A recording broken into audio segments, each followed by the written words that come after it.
Hello friends, તો સ્વાગત છે તમારું મારી ચેનલ ઉપર. અને કેરીની સિઝન ચાલુ હોય અને એમાંથી કેક ન બનાવીએ તો એવું થોડી ના ચાલે, અને એ પણ મેંદા અને લોટ વગરની. તો આજે આપણે બનાવીશું સોજીમાંથી મેંગો કેક. તો ચાલો રેસીપી સ્ટાર્ટ કરી લઈએ.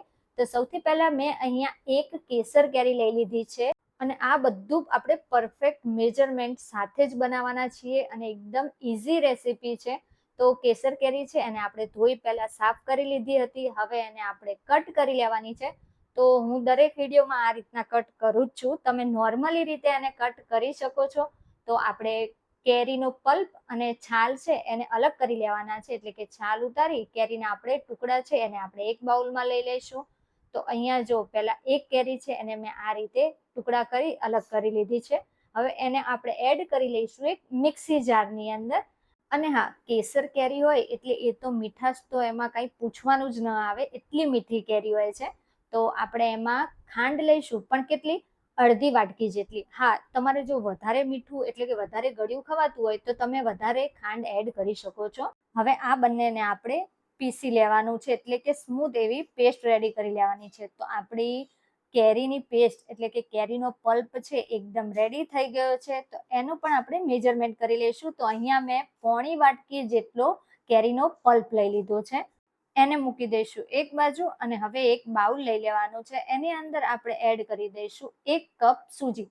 સૂજી જે નોર્મલ રેગ્યુલર સૂજી આવે છે ને, મેં એ યુઝ કરી છે. એની અંદર એડ કરી લેવાનો છે આપણે કેરીનો પલ્પ.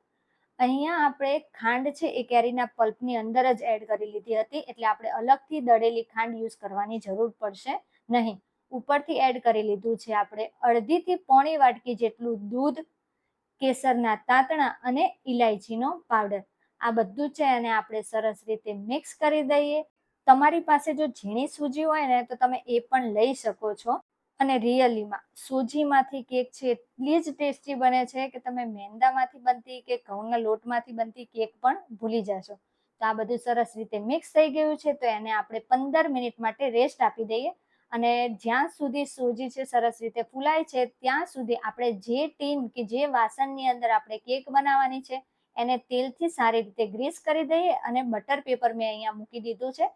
તો હવે એને મૂકી દઈએ એક બાજુ. અને 15 મિનિટ બાદ આપણે જોઈ લઈએ તો સોજી છે એ દૂધ સાથે અને બધા સાથે સારી રીતે મિક્સ થઈ ગઈ છે. અને કેસરના તાતણા અને કેરીના પલ્પના લીધે જો કલર કેટલો સરસ આવ્યો છે. ઉપરથી કોઈ કલર પણ એડ કરવાની જરૂર નથી.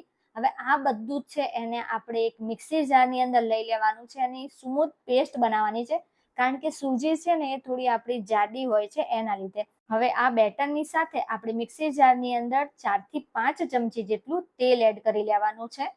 અને આ બધું છે એને સારી રીતે આપણે પીસી લઈશું. તેલ છે મેં રિફાઇન્ડ ઓઇલ લીધું છે, જેમાં સુગંધ આવતી નથી એ. તો અહીંયા આપણું મેંગો કેકનું બેટર એકદમ રેડી થઈ ગયું છે. તો આપણે એને એ જ બાઉલની અંદર કાઢી લેવાનું છે અને ફરીથી એને મિક્સ કરી લેવાનું છે. વધારે એને મિક્સ કરવાનું નથી. તો આપણું બેટર રેડી છે. તો આજે આપણે કુકરમાં કેક બનાવીશું, તો એને આપણે પ્રીહીટ કરી લઈએ. તો કુકર લઈ લીધું છે. કુકરની અંદર મેં અહીંયા મીઠું એડ કરી દીધું છે. હું જ્યારે પણ કુકર કે કઢાઈની અંદર કેક કે બિસ્કિટ બનાવું ને ત્યારે હું આ એક જ મીઠું યુઝ કરું છું, એટલે કે રીયુઝ કરેલું મીઠું છે. હવે ઢાંકણાની આપણે સીટી અને રીંગ બંને કાઢી લેવાનું છે. કુકરને બંધ કરી ગેસની હાઈ ફ્લેમ ઉપર એને આપણે પ્રીહીટ કરી લેવાનું છે. તો હવે આપણે બેટરની અંદર 1 ચમચી જેટલો બેકિંગ પાવડર અને અડધી ચમચી જેટલો બેકિંગ સોડા એડ કરી દઈશું. ત્યારબાદ 2 ચમચી જેટલું ઉપરથી દૂધ એડ કરી એને આપણે સારી રીતે મિક્સ કરી લેવાનું છે, જેથી આપણી કેક છે ને એકદમ ફૂલેલી અને સ્પોન્જી બને. તો આપણે બેકિંગ પાવડર અને બેકિંગ સોડા છે સરસ રીતે બેટર સાથે મિક્સ થઈ ગયું છે. તો હવે આપણે જે ટીન છે એને ગ્રીસ કરી રાખ્યું હતું ને એની અંદર આ બધું જ બેટર છે એ આપણે પોર કરી દઈશું, એટલે કે એડ કરી દઈશું. અને ઉપરથી કેકમાં ક્રેક ન પડે એના માટે અહીંયા આપણે જે સ્પેચ્યુલા કે કોઈ ચમચી હોય ને એને આ રીતે બેટરની અંદર આ રીતે ફેરવતું જવાનું છે, જેથી એમાં વધારાની જે એર હોય ને એ નીકળી જાય. અને હવે એને આપણે 3 થી 4 વાર આ રીતે ટેપ કરી લેવાનું છે. તો ઉપરથી ક્રેક પણ નહીં પડે અને બધી જ એર છે એ નીકળી જશે બેટરમાંથી. અને કેકને ટેસ્ટી અને ડેકોરેટિવ બનાવવા માટે મેં અહીંયા ઉપરથી બદામ અને પિસ્તાની કતરણ એડ કરી લીધી છે.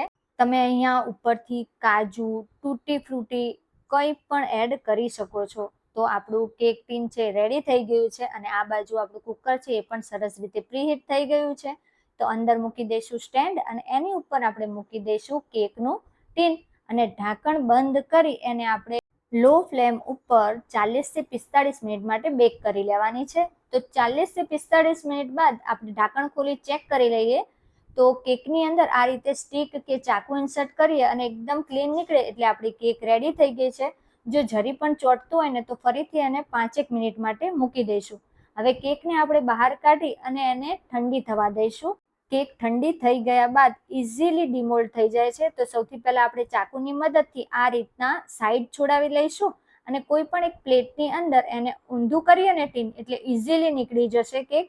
ઉપરથી આપણે બટર પેપર હટાવી લઈશું અને કેકને છે આપણે આ રીતના સીધી સાઈડમાં મૂકી દેવાની છે. હવે ઠંડી થઈ ગયા બાદ કેક છે ઇઝીલી અને એકદમ સરસ રીતે કટ થઈ જાય છે. તો જો હું તમને બતાવું છું કે આ જે મેંગો કેક છે સોજીમાંથી બનેલી કેવી બની છે અને તમે જોઈ શકો છો કેટલી સરસ કેક બની છે અને ટેસ્ટમાં પણ એકદમ સુપર બને છે. તમે એકવાર જરૂરથી ટ્રાય કરજો અને હા, કમેન્ટમાં મને જરૂરથી જણાવજો કે તમને આજની આ મેંગો સૂજી કેકની રેસીપી કેવી લાગી. વિડીયો ગમ્યો હોય, રેસીપી ગમી હોય ને તો લાઈક અને શેર કરવાનું ભૂલતા નહીં.